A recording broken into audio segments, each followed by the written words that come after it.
Berikut ini adalah panduan ibadah online Gloria Sunday Service. Siapkanlah hati dan diri sehari sebelumnya. Berdoalah minta Tuhan mengarahkan hati Anda. Dan buat reminder jam ibadah di HP Anda. Berpakaianlah yang rapi dan sopan, sama seperti saat Anda ke gereja. Siapkanlah diri Anda 10 menit sebelum ibadah dimulai. Ambillah waktu teduh di hadapan Tuhan. Ikutilah seluruh ibadah dengan sepenuh hati. Menyanyi, berdoa, serta duduk dan berdiri mengikuti arahan liturgis. Siapkan diri Anda saat persembahan, persiapkan HP untuk scan QR Code atau transfer. Bagi jemaat yang rindu untuk memberikan persembahan dan perpuluhan, dapat ditransfer melalui rekening berikut ini. Atau dengan scan QR Code menggunakan aplikasi OVO, GoPay, link aja, atau dengan aplikasi M-Banking di HP Anda.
Shalom jemaat yang terkasih di dalam Tuhan. Mari kita mempersiapkan diri kita mempersiapkan hati kita memasuki hadirat Tuhan. Biarlah Tuhan yang mau berada di tengah-tengah ibadah kita pada hari ini.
Jemaat yang terkasih, dengarkan dan terimalah undangan dari Allah Tritunggal untuk kita beribadah di hadapan-Nya. Dan ibadah ini dimulai dengan satu keyakinan yang kokoh, bahwa pertolongan kita hanya datang dari Allah, pencipta langit dan bumi.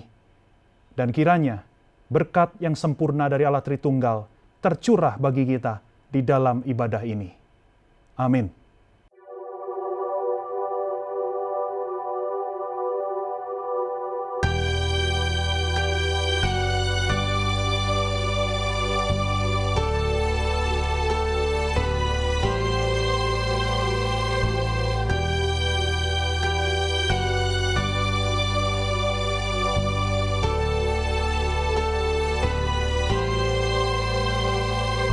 Hormati bagi Bapa, Anak, dan Roh Kudus, dari mula sampai sekarang dan seterusnya. Termulia. Amin. Amin.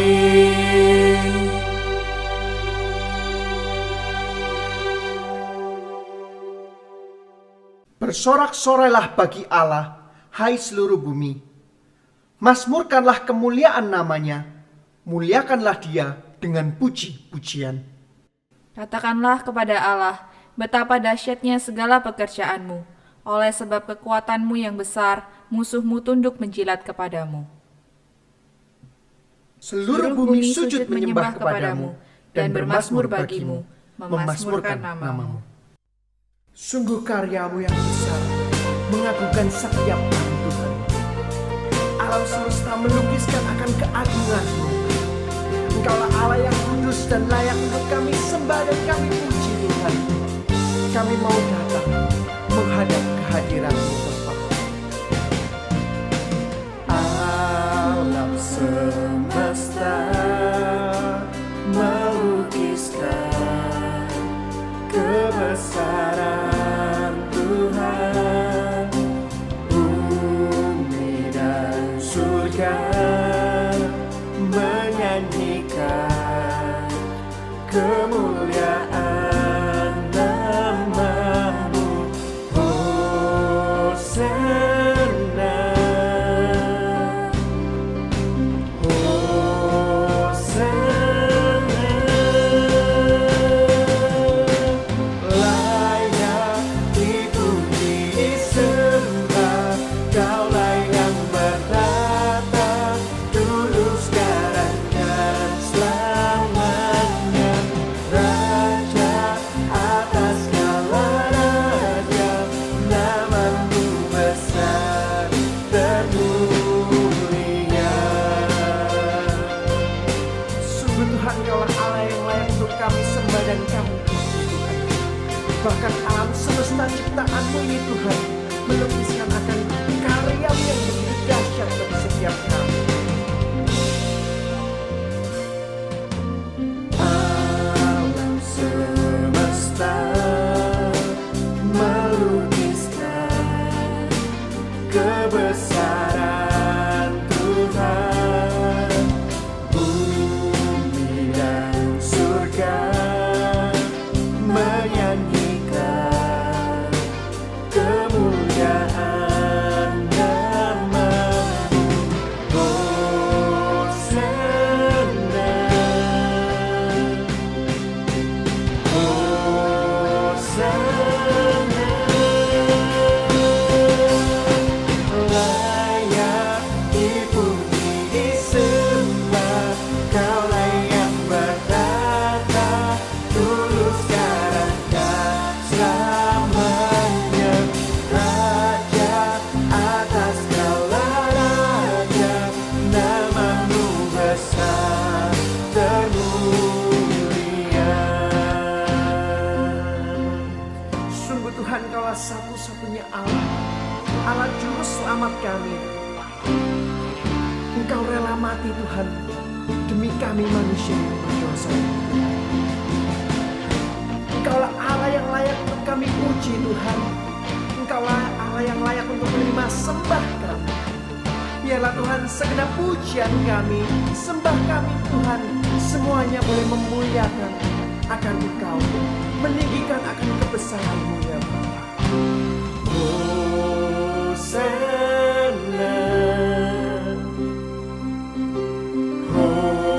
Hosana,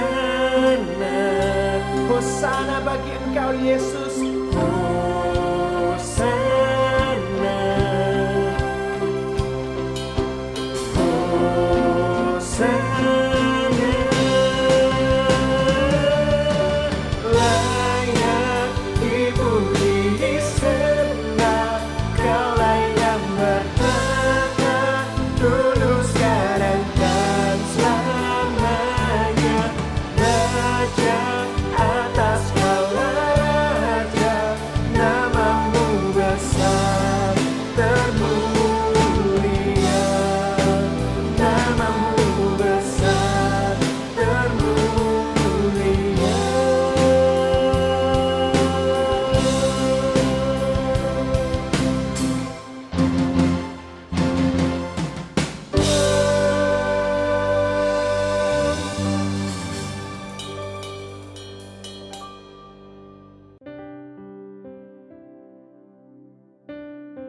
Yes Jesus, Engkaulah Allah yang termulia. Kami mau datang ke hadirat-Mu Tuhan. Layakkanlah setiap kami. Sungguh Tuhan, kami bersyukur akan karya kasih-Mu dalam setiap kehidupan kami. Biarlah kami boleh membawa syukur dan sembah kami.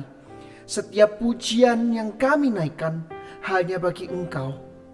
Bukakanlah setiap hati dan pikiran kami, agar kami dapat fokus tertuju padamu Yesus. Hanya dalam namamu kami naikkan doa kami ini. Amin. Dia yang mengampuni segala kesalahanmu, yang menyembuhkan segala penyakitmu. Dia yang menebus hidupmu dari lubang kubur, yang memahkotai engkau dengan kasih setia dan rahmat. Dia yang memuaskan hasratmu dengan kebaikan, sehingga masa mudamu menjadi baru seperti pada burung Raja Wali. Kasih Tuhan yang begitu besar bagi setiap kita, menyelamatkan kita dari dosa maut, memulihkan hidup kita menjadi baru. Mari kita naikkan syukur kita hanya bagi Dia. Kasih yang begitu besar, lebih kuat dari dosa. Kasih yang menemukanku, selamatkan dan pulihkanku. Ku naikkan syukurku, ku tak akan berhenti memuji, meninggikan namamu selalu, menari, memuliakanmu. Dibebaskan, dibangkitkan, hidup yang kau dan kini hanya untukmu.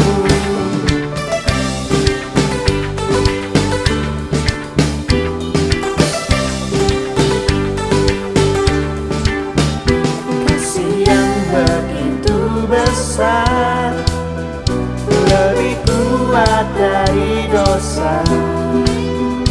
Kasih yang menemukanku, selamatkan dan pulihkanku. Ku naikkan syukurku, ku tak akan berhenti memuji, meninggikan namamu selalu, menari, memuliakanmu. Dibebaskan, dibangkitkan, hidup yang kau dan kini hanya untukmu.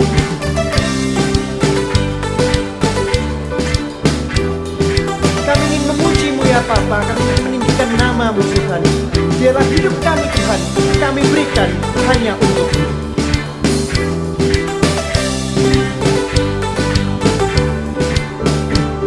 Ku naikkan syukurku, ku naikkan syukurku.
Kita percaya bahwa segala sesuatu yang terjadi dalam hidup kita, Tuhan mengizinkan semuanya itu hanya untuk kebaikan kita.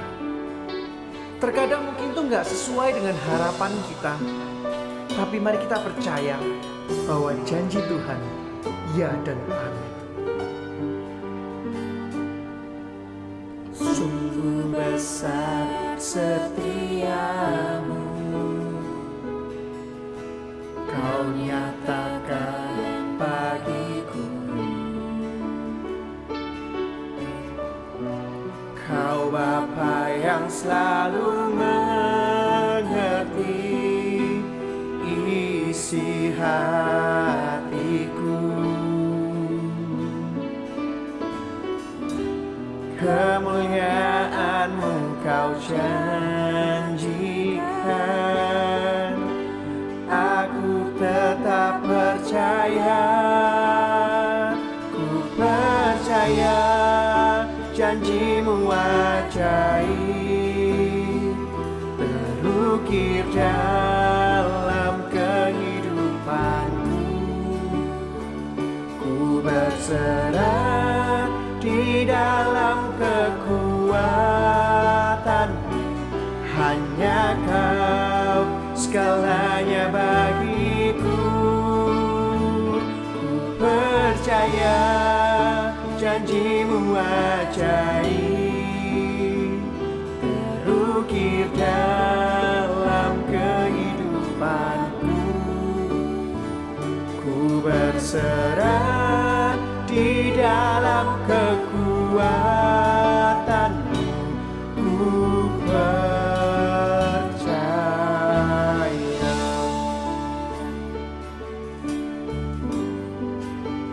Sungguh besar setiamu, Sungguh besar setiamu, Kau nyatakan bagi kami Tuhan. bagiku. Kau Bapa yang selalu mengerti isi hatiku.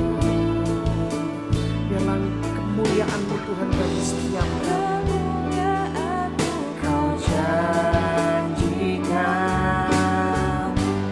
aku tetap percaya. Bersama mari kita angkat suara kita. Percaya janji-Mu ajaib, terukir dalam kehidupanku. Ku berserah di dalam kekuatan-Mu, hanya Kau segalanya bagiku. Ku percaya janji-Mu ajaib, terukir dalam kehidupanku. Ku berserah di dalam kekuatan-Mu, ku percaya.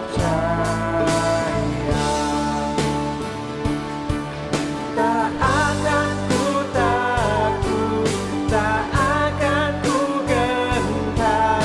Kaulah imanku, Kaulah Tuhanku. Tak akan ku ragukan kebaikan-Mu di hidupku.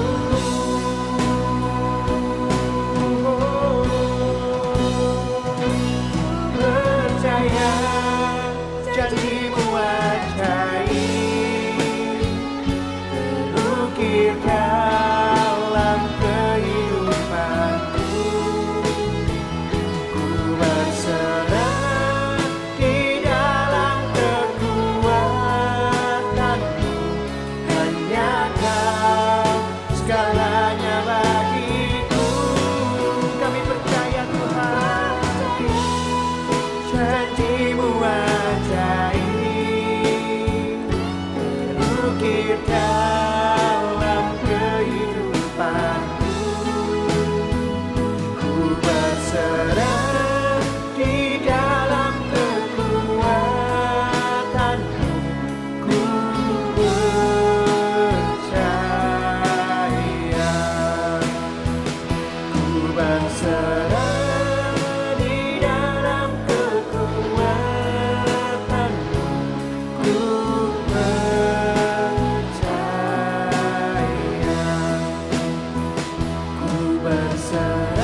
Mari bersama-sama kita mau mendoakan untuk setiap umat Tuhan. Tuhan, kami tahu ya Bapa, untuk kondisi yang terjadi saat ini, tidak mudah Tuhan untuk kami boleh melewati. Banyak di antara rekan kami yang mengalami goncangan, baik itu dalam hubungan keluarga mereka, kondisi ekonomi, bahkan dalam pekerjaan mereka ketika mereka harus melepaskan pekerjaan mereka. Tuhan, kami berdoa biarlah Engkau Tuhan yang mau terus pimpin langkah kami ke depan. Engkau yang mau tambahkan hikmat kebijaksanaan Tuhan ketika kami harus mengambil satu keputusan untuk rencana kami ke depan ya Bapa. Kami juga mau berdoa Tuhan untuk gereja Tuhan dimanapun berada ya Bapa. Kami tahu kondisi ini tidak memungkinkan untuk kami boleh beribadah secara fisik di gereja.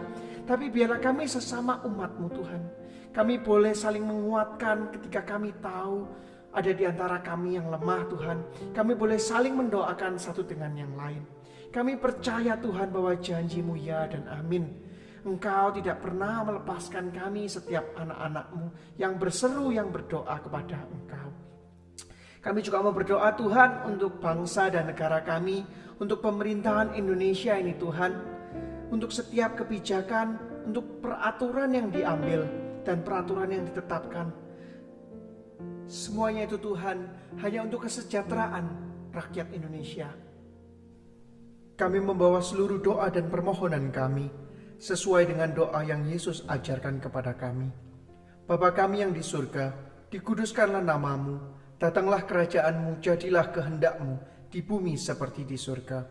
Berikanlah kami pada hari ini makanan kami yang secukupnya, dan ampunilah kami akan kesalahan kami, seperti kami juga mengampuni orang yang bersalah kepada kami.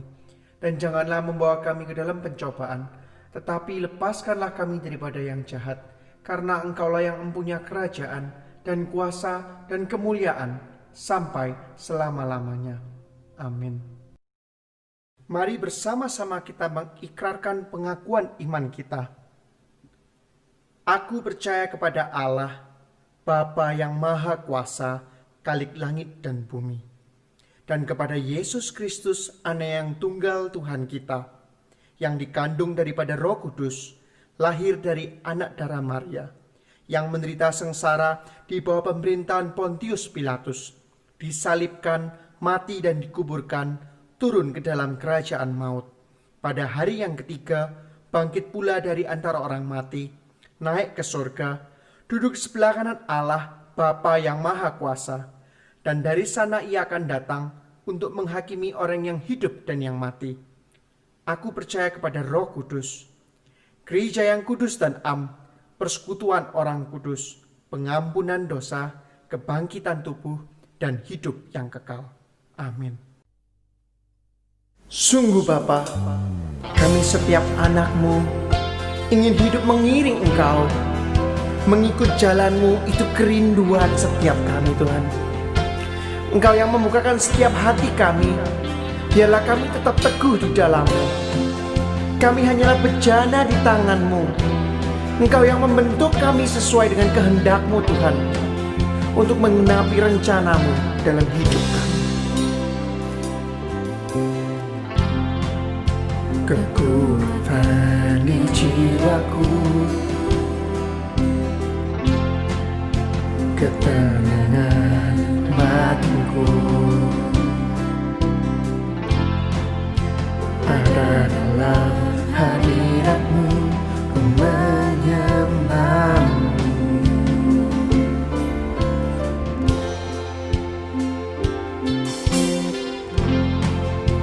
Bersungguhku di kaki-Mu, rasakan hadirat-Mu. Takkan ku melepaskan-Mu, Kau cahaya bagiku. Mengiring-Mu seumur hidupku, masuk dalam rencana-Mu Bapa. Pikiranku, kehendak-Ku, ku serahkan padamu.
Kepada penginjil Jimmy Setiawan dipersilahkan.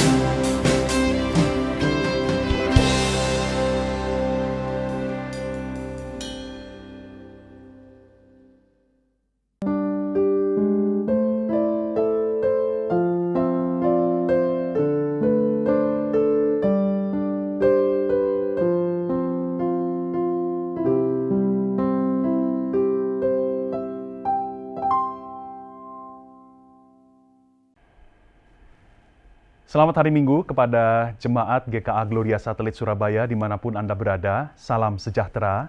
Kiranya damai Kristus yang melampaui segala akal tetap memerintah hati kita, terlebih di tengah-tengah situasi yang serba tidak menentu seperti sekarang. Saudara-saudara, hari ini kita akan mendengarkan berita firman Tuhan. Ya, judulnya adalah Worship in Suffering atau menyembah di dalam penderitaan. Dan inilah doa harapan saya, kiranya khotbah pada hari ini sungguh-sungguh boleh menguatkan kita, sungguh-sungguh boleh mendorong kita ketika kita menghadapi aneka masalah, aneka penderitaan, dan kita boleh tetap memiliki respon yang baik di hadapan Tuhan, yaitu kita tetap bisa memuji, menghormati, dan menyembah Tuhan. Saudara-saudara, sebelum kita mendengarkan khotbah, mari sama-sama saya undang kita sekalian untuk kita tundukkan kepala dan kita berdoa.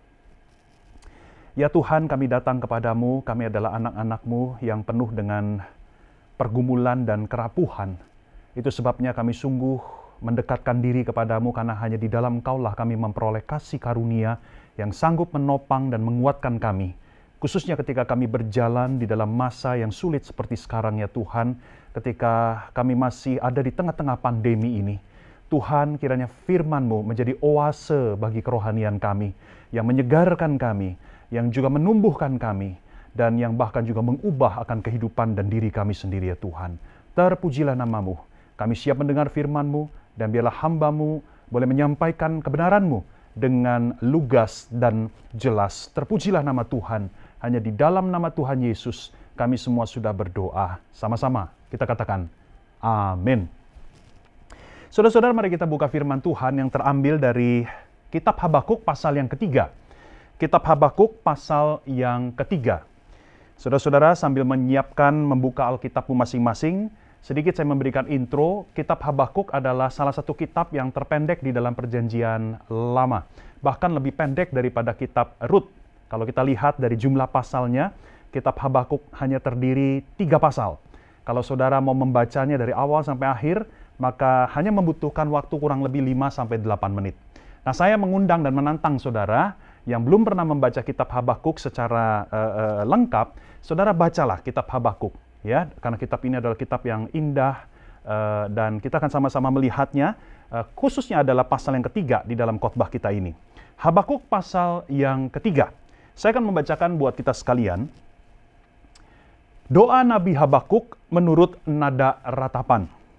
Tuhan, telah kudengar kabar tentang Engkau dan pekerjaanmu ya Tuhan, kutakuti.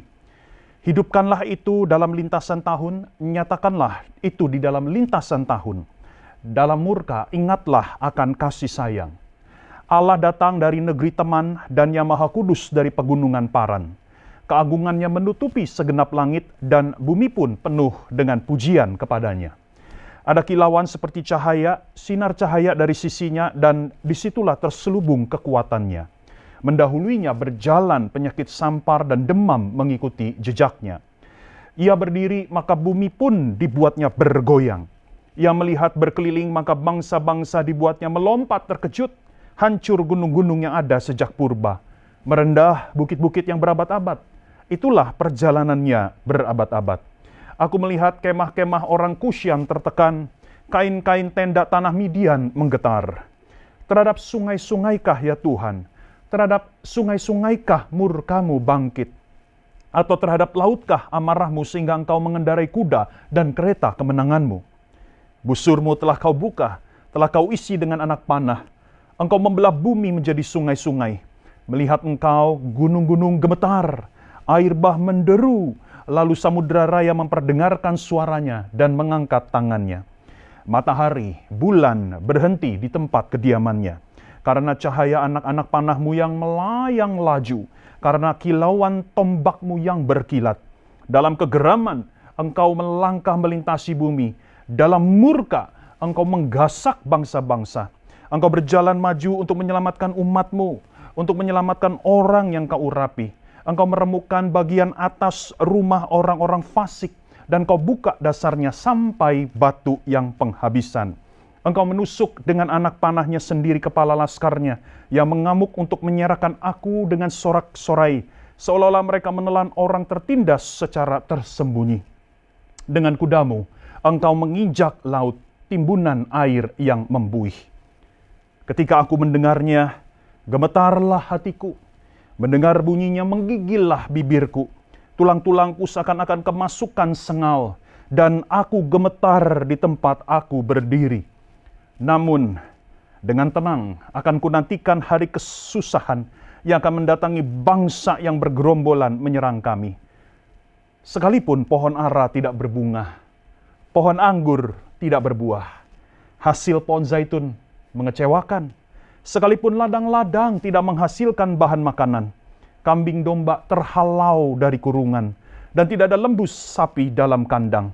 Namun, aku akan bersorak-sorak di dalam Tuhan, beria-ria di dalam Allah yang menyelamatkan aku. Allah Tuhanku itu kekuatanku. Ia membuat kakiku seperti kaki rusa. Ia membiarkan aku berjejak di bukit-bukitku. Saudara-saudara, tetap buka Alkitabmu pada bagian ini karena khotbah kita akan berdasarkan Habakuk pasal yang ketiga.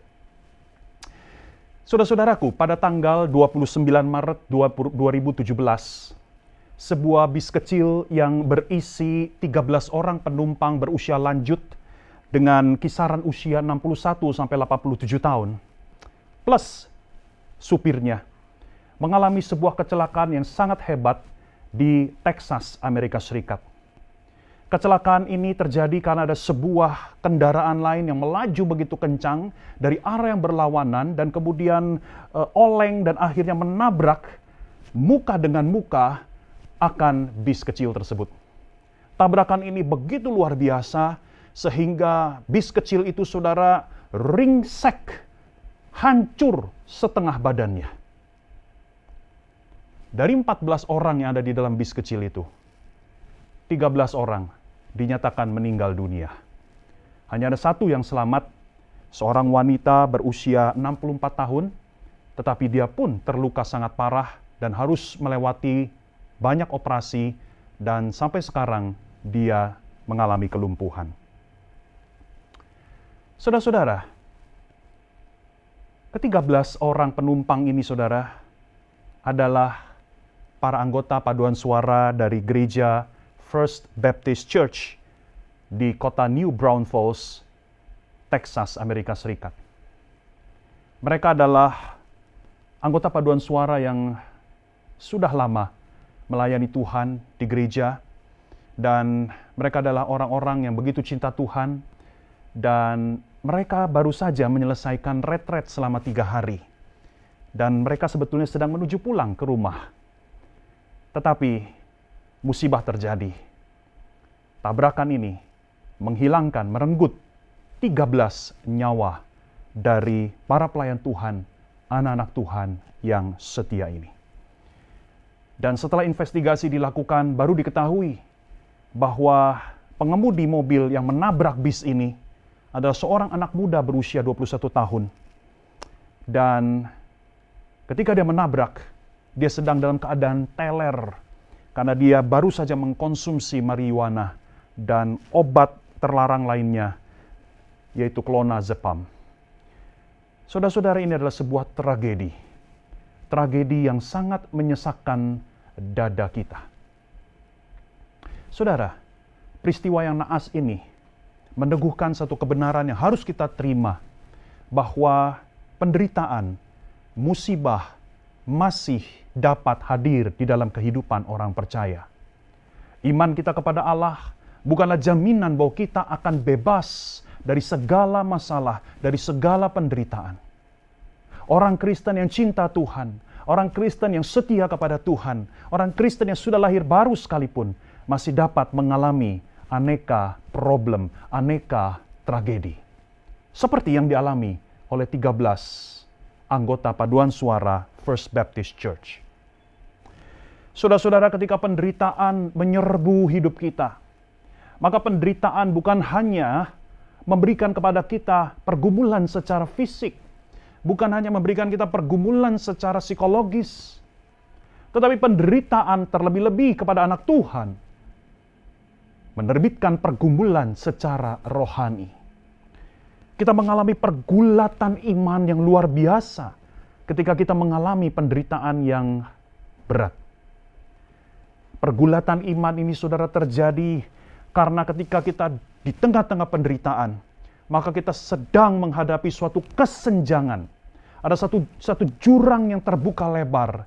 Di satu sisi, iman kita mengatakan bahwa kita harus percaya bahwa Allah itu Maha Kasih, Allah itu peduli, bahwa Allah itu setia, bahwa Allah itu tidak akan pernah meninggalkan kita. Tetapi di sisi yang lain, kenyataan yang pahit itu, penderitaan yang berat itu, yang sekarang sedang mengepung kita.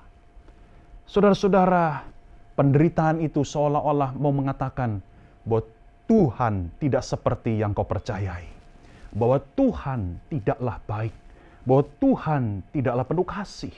Bahwa Tuhan sedang meninggalkan engkau. Bahwa Tuhan sudah tidak lagi menghiraukan dirimu. Saudara-saudara, inilah pergulatan batin yang pasti dihadapi oleh setiap anak Tuhan ketika sedang menghadapi penderitaan yang berat. Dan kalau kita mau mengakui dengan jujur, tidak sedikit anak Tuhan yang ketika mengalami penderitaan berat, dan penderitaan itu tidak kunjung berakhir. Bahkan penderitaan itu sepertinya datang bertubi-tubi. Maka tidak sedikit anak Tuhan yang akhirnya mengambil respon, meninggalkan Tuhan, menanggalkan iman mereka kepada Allah yang hidup. Sebuah respon yang sangat manusiawi, sebuah respon yang sangat dapat kita maklumi. Saudara-saudara, disinilah menjadi istimewa sekali kalau kita menengok kepada Habakuk. Karena Habakuk pun sebagai seorang anak Tuhan, sebagai seorang pelayan Tuhan, dia sedang mengalami tragedi yang sangat besar dan berat bagi hidupnya. Tetapi saudara-saudara, kalau kita melihat di dalam ayat terakhir 17-19, respon Habakuk bukanlah keputusasaan. Respon Habakuk bukanlah memalingkan wajah dari Tuhan. Respon Habakuk bukanlah meninggalkan iman kepada Tuhan. Tetapi respon Habakuk justru dia bersukaria. Dia bersorak-sorai. Dia bersyukur. Dia tetap menghormati dan menyembah Allah di dalam atau di tengah penderitaannya. Saudara-saudara, inilah yang kita mau gali. Apa yang menjadi kunci? Apa yang menjadi resep sehingga Nabi Habakuk dapat tetap menyembah Allah di tengah penderitaan yang tidak mudah itu? Saudara-saudara, sebelum kita melanjutkan, saya ingin memberikan lebih dahulu konteks dari Nabi Habakuk. Saudara-saudara, Nabi Habakuk adalah seorang pelayan Tuhan yang diutus, yang ditempatkan oleh Tuhan untuk melayani kerajaan Yehuda atau kerajaan selatan. Saudara, pada masa itu dia menyaksikan dengan kepala mata sendiri kemerosotan moral yang luar biasa di tengah umat Allah. Ketidakadilan terjadi di mana-mana. Umat Allah tidak lagi mengingat akan Allah. Umat Allah tidak lagi menaati Taurat Tuhan. Bahkan mereka melakukan penyembahan berhala. Mereka sudah melupakan Allah dan perintah-perintahnya. Saudara, hal ini sangat meremukkan hati Habakuk sebagai seorang nabi dari Allah sendiri. Tetapi ada yang lebih menekan hati Habakuk, yaitu kenyataan bahwa Allah akan menghajar dan menghukum umatnya sendiri melalui tangan besi kerajaan Babel. Saudaraku, kerajaan Babel adalah sebuah kerajaan kafir. Sebuah kerajaan yang sama sekali tidak mengenal Allah yang sejati. Kerajaan Babel adalah kerajaan yang kejam terhadap musuh-musuhnya.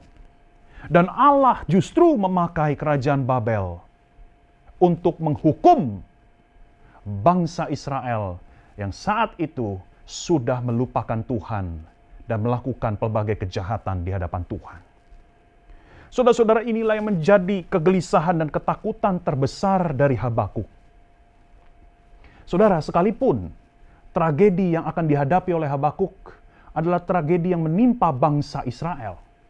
Ini bukan penderitaan yang secara pribadi saja Habakuk alami, bukan. Tetapi saudara-saudara, yang tidak mengecilkan kegelisahan, tidak mengecilkan pergulatan batin yang ada di dalam diri Nabi Habakuk. Saudara-saudara, Nabi Habakuk harus menantikan penghukuman Allah yang akan merusak, yang akan meluluh lantakkan akan bangsa Israel. Dan Allah akan memakai pasukan kerajaan Babel yang terkenal dengan kekejiannya itu. Itu sebabnya kalau saudara membaca seluruh kitab Habakuk, Habakuk bergumul dengan pelbagai pertanyaan di dalam kepalanya. Bagaimana bisa Allah membiarkan tragedi yang buruk menimpa umat pilihan? Bagaimana bisa Allah sepertinya mengirimkan musibah kepada orang-orang percaya? Mengapa Allah tidak bertindak saat ini juga untuk menyelamatkan umatnya sendiri? Dan mengapa Allah harus meminjam tangan dari orang-orang kafir untuk menghajar umat kesayangannya sendiri? Saudara-saudara,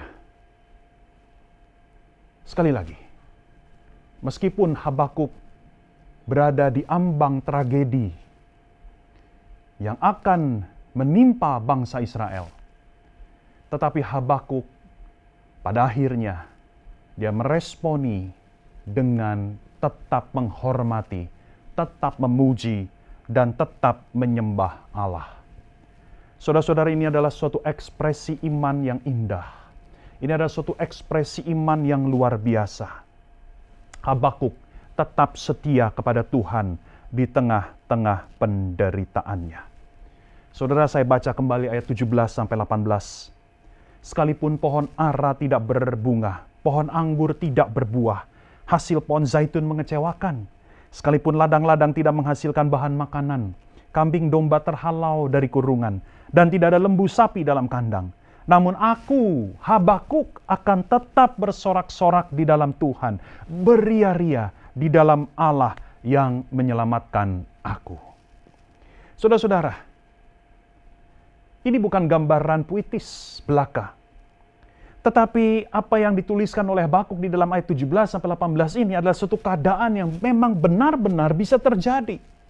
Ketika sebuah bangsa menjajah bangsa lain. Ketika sebuah bangsa melakukan kekerasan terhadap suatu bangsa yang lain. Maka saudara, keadaan ini adalah keadaan yang dapat terjadi. Inilah yang juga terjadi pada Perang Dunia Kedua. Seluruh sendi kehidupan hancur. Bukan hanya manusia yang mati, tetapi hewan dan tumbuhan pun mati ketika peperangan terjadi. Tanah pertanian dan perkebunan porak-poranda tidak lagi bisa menghasilkan apapun sebagai bahan makanan manusia. Saudara, ini yang akan terjadi saat pasukan kerajaan Babel menyerbu Yehuda. Tetapi sekali lagi Habakuk berkomitmen untuk tetap memuji dan menyembah Allah. Saudara-saudara, penyembahan kita di dalam penderitaan merupakan sesuatu yang sangat agung dan indah. Saudara, kalau kita menyembah Allah di dalam situasi kehidupan yang serba lancar, aman, nyaman, bebas dari hambatan, ketika kita sedang sehat-sehatnya, ketika segala sesuatu begitu enak, sekalipun itu sesuatu yang baik, tetapi penyembahan kita tidaklah terlalu istimewa, bukan? Dibandingkan kalau kita sedang mengalami suatu penyakit yang berat, kita mengalami suatu krisis ekonomi, kita mengalami suatu masalah rumah tangga, kita mengalami begitu banyak hal yang menerpa kita, hal buruk yang menerpa kita. Tetapi di tengah-tengah penderitaan, kita tetap dapat menyembah Tuhan. Maka saudara, ini adalah sesuatu yang sangat istimewa. Penyembahanmu di dalam penderitaan adalah suatu kesaksian yang sangat menawan di hadapan dunia. Saudara-saudara, sekali lagi, kita tertarik ingin tahu apa yang menjadi kunci sehingga Habakuk dapat tetap memuji, tetap menyembah Allah di tengah penderitaan. Saudara, mari kita akan lihat berdasarkan kebenaran firman Tuhan, berdasarkan Habakuk pasal yang ketiga. Saya akan mengajak kita untuk melihat 3 hal yang menjadi kunci, yang menjadi resep dari Habakuk sehingga dia tetap bisa memuja Tuhan di dalam penderitaan. Mari saudara kita dalami keteladanan Nabi Habakuk ini satu persatu.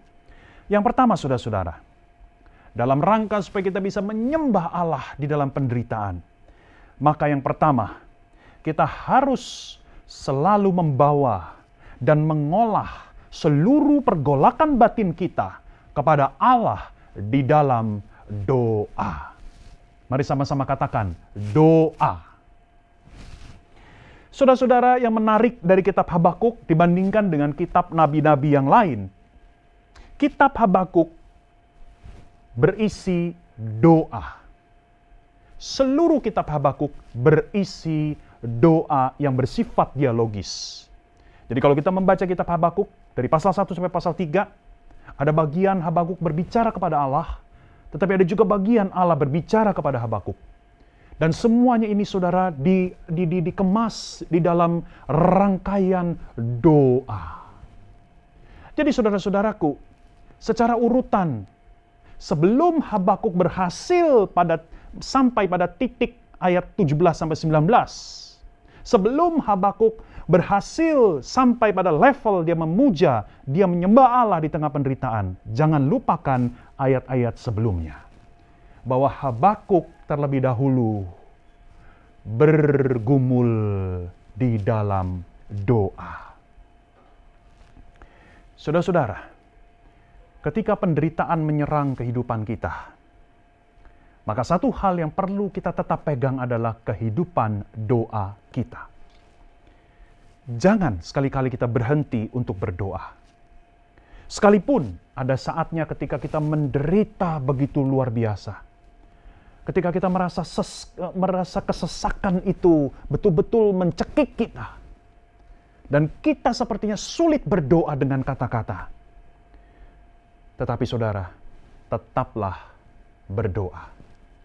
Sekalipun kau tidak bisa mengucapkan kata-kata untuk menggambarkan perasaan gundah gulanamu, tetapi mari kita pegang Roma pasal yang ke-8, bahwa Allah Roh Kudus, Dia yang menyelidiki batin kita, Dia yang mengerti dan mengenali akan seluruh isi hati kita. Allah Roh Kudus turut berdoa mewakili kita di hadapan Allah Bapa. Saudara-saudara, ketika engkau tidak bisa berdoa dengan kata-kata, karena engkau sudah mengalami suatu beban yang berat di hati, saudara, cukup engkau sujud di hadapan Tuhan.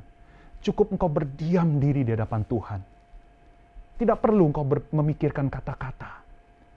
Engkau tenang saja di hadapan Tuhan. Dan biarkan kasih Allah yang sempurna itu memelukmu, merangkulmu, merengkuhmu. Dan biarkan Roh Kudus menjadi juru bicara dari hatimu yang mewakilkan engkau, yang berdoa syafaat bagimu di hadapan Allah Bapa. Sekali lagi saudara, inilah hal yang pertama yang kita perlu sungguh-sungguh pegang baik-baik. Saudara-saudara, ketika engkau mengalami penderitaan, bawa pergumulan batinmu di hadapan Tuhan. Tidak masalah kalau itu adalah kemarahan, keluhan, kekecewaan, bahkan keraguan terhadap Allah.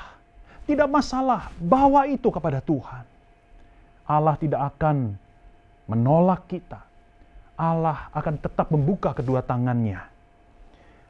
Saudara, proseslah seluruh perasaan-perasaan negatifmu di hadapan Allah, bersama Allah, di dalam doa. Sekalipun Allah tampak diam, sekalipun Allah terlihat lambat menjawab, tetaplah berdoa. Karena dengan berdoa, kita sedang belajar untuk tetap percaya bahwa Allah itu penting. God matters. Bahwa Allah adalah faktor yang sangat krusial di dalam kita menjalani, dan melewati penderitaan kita. Saudara-saudara, yang kedua, apa yang harus kita lakukan dalam rangka kita dapat menyembah Allah di tengah penderitaan? Bukan hanya kita harus tetap berdoa kepada Tuhan. Yang kedua adalah kita belajar mengingat kebaikan dan kesetiaan Allah di masa lalu. Kita belajar mengingat, merenungkan, memeditasikan kebaikan dan kesetiaan Allah di masa lalu kita. Saudara, mari kita tengok ayat 2-15. Saudara, sekalipun di sini bahasanya sangat puitis, tetapi sebetulnya apa yang dilakukan oleh Habakuk dari ayat 2-15, Habakuk sedang mengingat karya Allah di masa lalu.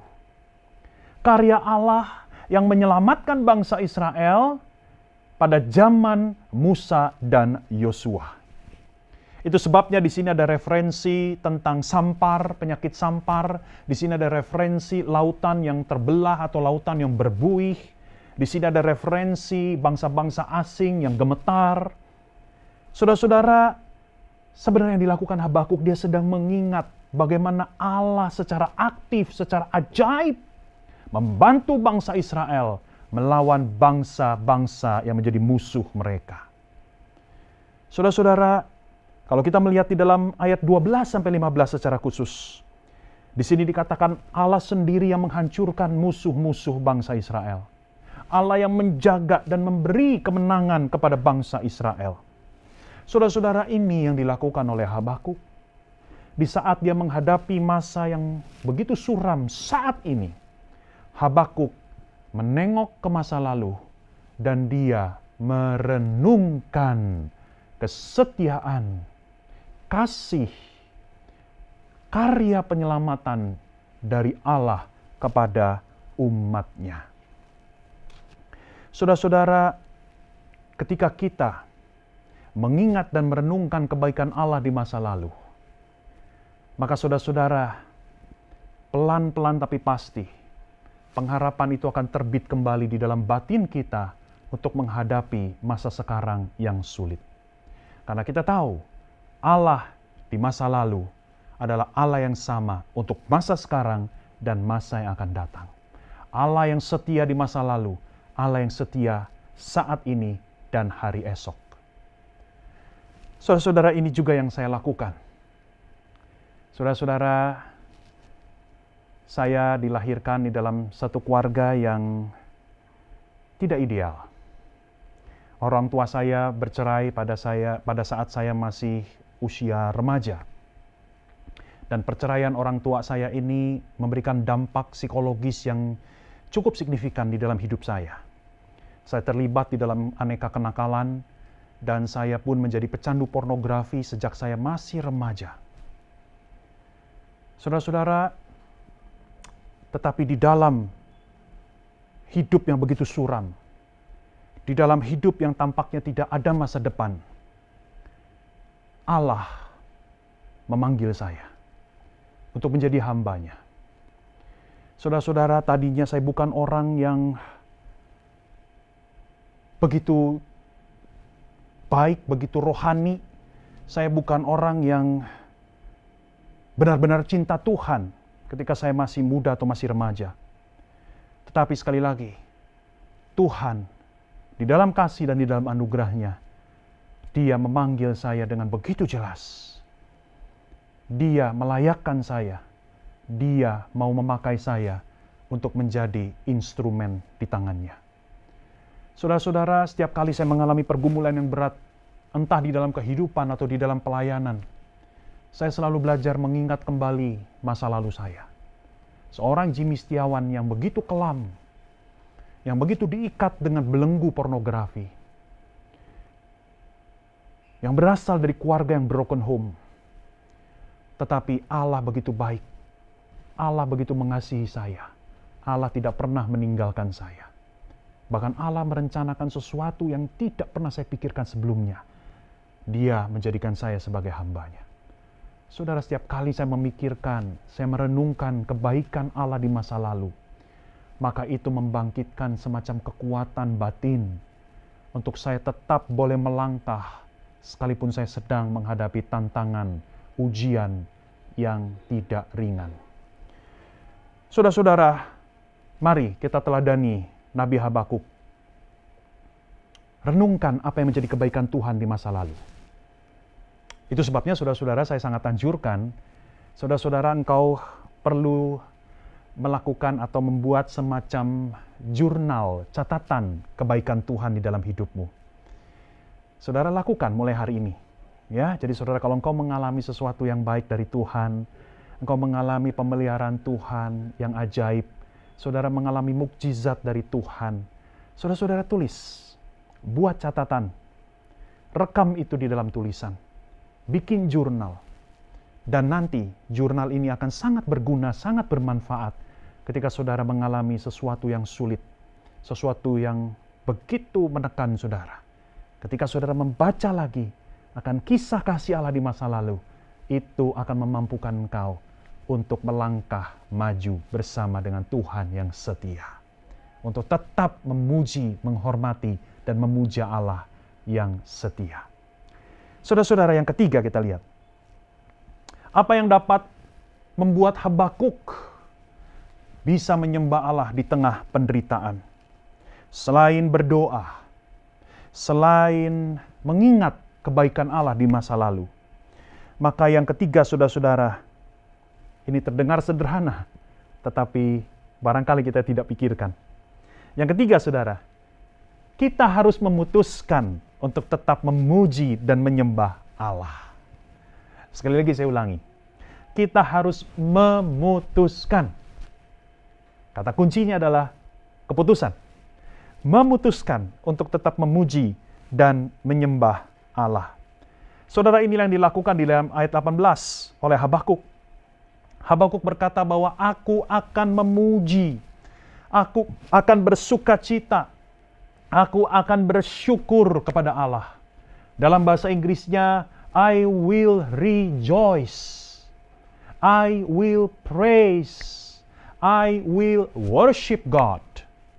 Saudara, kata will di sini menunjukkan atau mengekspresikan sebuah tekad yang bulat, sebuah komitmen yang solid.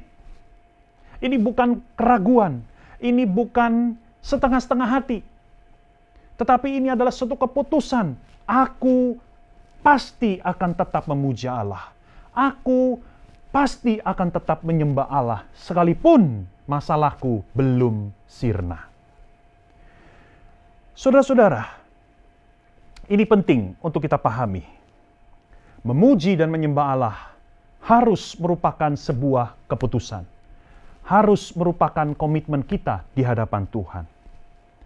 Saudara-saudara, seringkali kita memahami pujian dan penyembahan kita semata-mata ekspresi keadaan hati kita. Saudara, ini tentu tidak salah. Tetapi bagi saya, saudara-saudara, ini pengertian level yang paling bawah. Memuji Allah, menyembah Allah, merupakan ekspresi dari keadaan hati kita. Ini adalah definisi yang paling bawah atau level yang paling bawah. Karena artinya pujian dan penyembahanmu bergantung pada kondisi hatimu. Ketika engkau tidak sedang mood ingin menyembah Allah, apakah artinya engkau tidak lagi menyembah Allah? Ketika engkau sedang sedih, ketika engkau sedang merasa tertekan, maka engkau merasa, kalau gitu aku tidak perlu memuji Allah. Karena perasaan-perasaan seperti ini tidak cocok untuk aku memuji Allah. Saudara-saudara, kita harus naik kepada level yang kedua. Sesungguhnya pujian dan penyembahan bukan lagi hanya sebatas ekspresi keadaan hati kita. Tetapi pujian dan penyembahan adalah komitmen, adalah ketetapan, adalah keputusan hati kita. Karena kita mau tetap menghormati Allah, sekalipun keadaan masih sangat tidak menguntungkan. Sekalipun perasaan masih sangat bergejolak. Tetapi sungguh-sungguh saudara, engkau mau belajar tetap menghormati Allah melalui pujian dan penyembahanmu. Saudara-saudara, inilah kita memutuskan. Kita mengambil komitmen untuk kita tetap memuji dan menyembah Allah. Saudara-saudara, saya jadi teringat dengan peristiwa Paulus dan Silas yang dicatat di dalam Kisah Rasul pasal yang ke-16. Kalau saudara nanti bisa membacanya. Saudara-saudara, di sini diceritakan bahwa Paulus dan Silas ditangkap, dianiaya, dan bahkan dimasukkan ke dalam penjara. Bukan karena mereka melakukan kejahatan, bukan. Tetapi karena ketaatan mereka. Mereka sedang melayani orang-orang di kota Filipi. Tetapi ada orang-orang yang tidak suka dengan Paulus dan Silas. Sehingga orang-orang itu akhirnya menjebloskan mereka berdua ke dalam penjara. Saudara, mereka mengalami penderitaan karena justru mereka sedang memberitakan Injil di kota itu. Tetapi di tengah-tengah penderitaan ini, mereka malah memuji dan menyembah Allah. Di dalam penjara, ketika tubuh mereka masih merasakan sakit akibat dicambuk, akibat dipukuli oleh orang-orang. Sekalipun kaki mereka masih dipasung. Saudara-saudara, sedikit saya kasih catatan.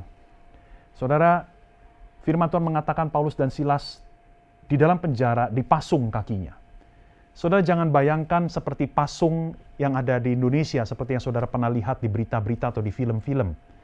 Ya, saudara, kalau kita mendengar kata orang dipasung, biasanya kita langsung membayangkan ada seseorang yang duduk, kemudian dua kakinya menghadap ke depan, dua-duanya, kemudian ada balok kayu yang mengunci kedua kaki tersebut.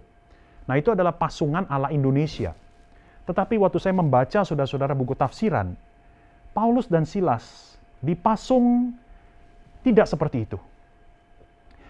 Paulus dan Silas dipasung dengan cara kedua kaki mereka ditarik ke arah yang berlawanan. Kaki kiri dan kaki kanan ditarik ke arah yang berlawanan, dan saudara bisa membayangkan betapa sakitnya. Otot-otot itu ditarik, saudara-saudara, ya, dan kemudian masing-masing kaki dipasung dengan kayu. Sehingga mereka tidak bisa lagi bergerak. Dalam keadaan kedua kaki yang ditarik itu, saudara-saudara, mereka harus duduk berjam-jam merasakan nyeri. Tetapi sekali lagi, kalau engkau membaca di dalam Kisah Rasul pasal 16, Paulus dan Silas di tengah-tengah malam di dalam penjara saat masih dipasung, mereka memuji dan menyembah Allah. Mereka memuji Allah bukan dengan suara yang perlahan.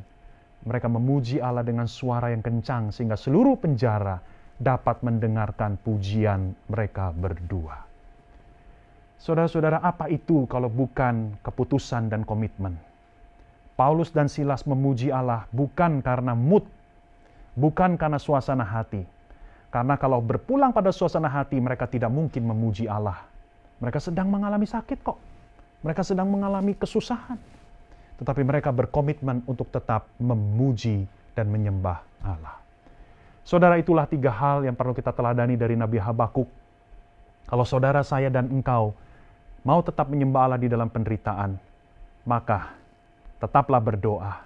Ingatlah kebaikan Allah di masa lalu, dan ambillah komitmen untuk memuji Allah. Saudara, saya akan tutup khotbah saya dengan mengajak kita kembali melihat ayat yang ke-19.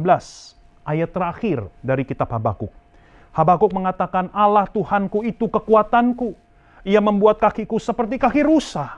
Ia membiarkan aku berjejak di bukit-bukitku. Saudara, di dalam ayat 19 ini, Habakuk menggambarkan dirinya seperti seekor anak rusa yang meloncat-loncat kegirangan, yang dengan ringan dan dengan lincah bersukacita di atas bukit. Oh, saudara-saudara, saya akan menutup khotbah saya dengan mengajak kita melihat, membaca ayat 19 ini secara metaforis. Apa yang saya maksud? Saudara dengar baik-baik. Habakuk dapat akhirnya bersukacita, dapat akhirnya memiliki pengharapan, dan dapat akhirnya memuja dan menyembah Allah ketika dia naik ke atas sebuah bukit. Saudara, kita pun juga harus begitu. Kalau engkau dan saya ingin tetap menyembah Allah, engkau dan saya tetap memiliki pengharapan di dalam penderitaan, engkau dan saya tetap bersukacita di dalam penderitaan, maka engkau dan saya harus naik ke atas bukit itu. Bukit apa yang saya maksud? Tidak lain tidak bukan. Bukit Golgota. Bukit di mana Kristus disalibkan bagi setiap kita orang berdosa. Bukankah ada sebuah lagu yang mengatakan, di Bukit Golgota nampaklah salibnya. Sang anak Allah meninggalkan surga, mati bagi saya dan engkau orang berdosa. Saudara-saudara, kalau engkau ingin menjadi seperti Habakuk, engkau punya pengharapan dan tetap menyembah Allah di dalam penderitaan, maka dekatkanlah dirimu kepada salib Kristus. Bawalah dirimu merapat kepada salib Kristus. Naiklah ke atas bukit Golgota itu. Pandanglah salib Kristus. Karena salib Kristus merupakan bukti Allah begitu mengasihi kita. Dia begitu habis-habisan mencintai kita. Allah yang mau mati bagi saya dan engkau. Tidak mungkin Allah yang sama akan meninggalkan kita di dalam penderitaan. Saudara, biarkan salib Kristus kembali menghangatkan dan memanaskan hatimu.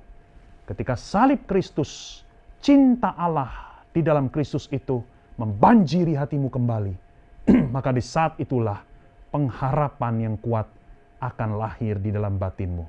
Dan kau akan tetap dapat menghormati, memuji, dan menyembah Allah di dalam penderitaan. Mari kita tundukkan kepala, kita berdoa. Ya Tuhan, terima kasih untuk keteladanan Nabi Habakuk dan juga Paulus serta Silas. Di tengah penderitaan yang berat, mereka tetap dapat memuji, menghormati, dan menyembah Allah. Tuhan, pada saat ini kami datang kepadamu. Engkau yang mengenal kami satu persatu anak-anak-Mu ya Tuhan. Barangkali di antara kami ada yang sedang mengalami pergumulan yang berat dan besar. Tetapi saat ini kami sungguh datang kepadamu. Kami mohon kiranya Engkau yang menopang, Engkau yang memelihara, Engkau yang menguatkan, Engkau yang mendampingi kami ya Tuhan. Dan kiranya sungguh-sungguh di dalam penderitaan ini Tuhan, kami tidak menjadi putus asa. Kami tidak membalikkan punggung kami dan meninggalkan Tuhan. Tetapi sebaliknya kami tetap melekat kepada Tuhan. Tuhan, bawa kami dekat kepada salib-Mu. Karena hanya salib-Mu saja yang akan sanggup membangkitkan jiwa yang tetap menghormati dan mencintai Tuhan. Yang tetap setia sekalipun di tengah lembah kekelaman. Terpujilah nama-Mu Tuhan. Berkatilah Jemaat GK Gloria Satelit Surabaya dimanapun mereka berada. Berkatilah para pemimpin-pemimpinnya. Hanya di dalam nama Tuhan Yesus kami semua sudah berdoa. Sama-sama orang percaya. Katakan, amin. Tuhan Yesus memberkati.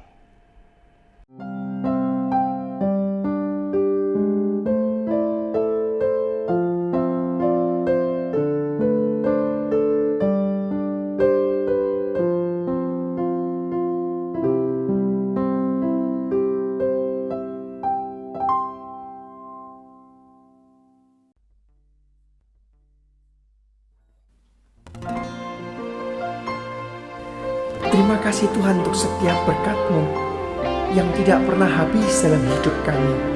Mari kita mau berikan yang terbaik hanya bagi Tuhan Allah kita. Terimalah persembahan kami Tuhan.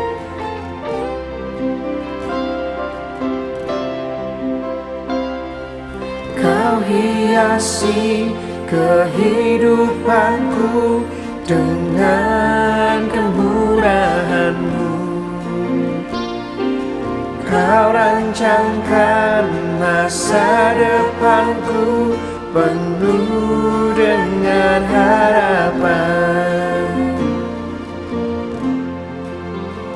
Aku ada saat ini, semuanya karena kasih-Mu. Aku hidup hari ini, semua berkat kemurahan-Mu.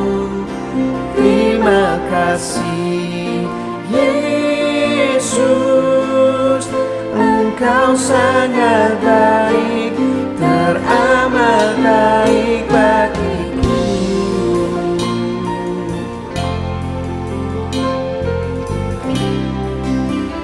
Kau hiasi kehidupan kami Tuhan. Kau hiasi kehidupanku dengan kemurahan-Mu. Panjangkan masa depanku penuh dengan harapan. Aku ada saat ini, semuanya karena kasih-Mu. Aku hidup hari ini, semua berkat kemurahan-Mu.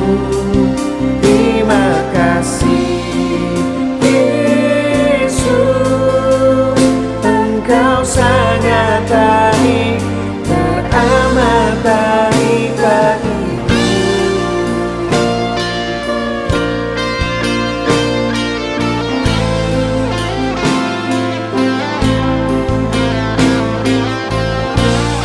Terima kasih Tuhan, Engkau Allah yang begitu baik bagi setiap kami. Berkat kemurahan yang gak pernah habis-habisnya dalam kehidupan kami Tuhan.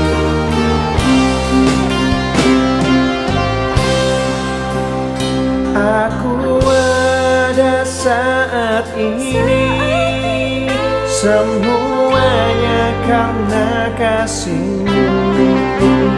Aku hidup hari ini, semua berkat kemurahan-Mu. Terima kasih Yesus, Engkau sangat baik, teramat baik bagiku. Yesus, Engkau sangat baik, teramat baik bagiku. Yesus, Engkau sangat baik, teramat baik bagiku.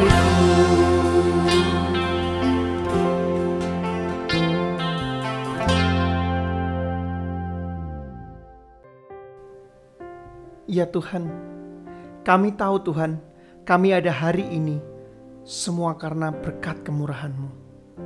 Terima kasih Tuhan, untuk setiap rahmat yang Kau curahkan bagi kami. Biarlah Engkau mau ajarkan kepada setiap kami Tuhan, agar kami dapat mempersembahkan yang terbaik bagi Engkau. Ajarkan kami Tuhan, untuk kami boleh mempersembahkan hidup kami untuk melayani-Mu. Melayani Engkau dengan talenta yang Kau berikan kepada setiap kami Tuhan. Terima kasih ya Bapa, untuk setiap penyertaan-Mu yang tidak pernah berkesudahan bagi masing-masing pribadi kami Tuhan. Dalam nama-Mu Tuhan, kami naikkan doa syukur kami. Amin. Sebab segala sesuatu adalah dari Dia, dan oleh Dia, dan kepada Dia. Bagi Dialah kemuliaan sampai selama-lamanya. Doksologi.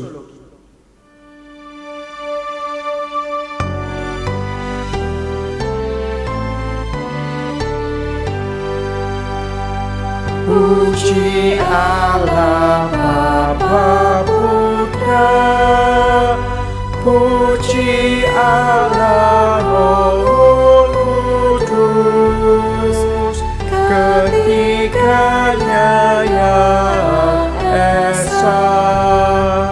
Pohon selamat, sumber berkat.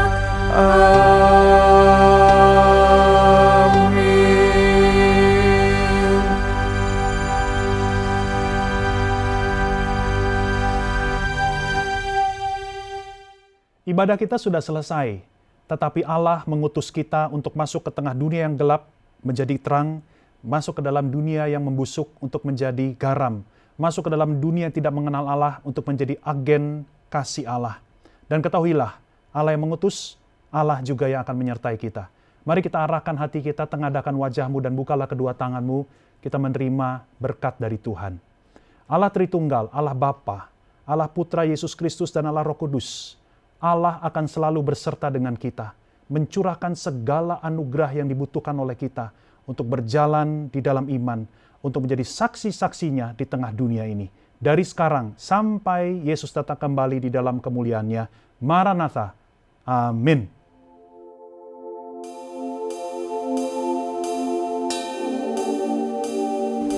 Amin.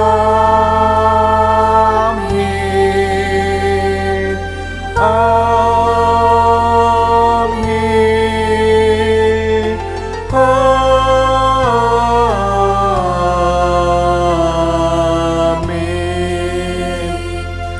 Amin.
Bagiku mengiringmu seumur hidupku, masuk dalam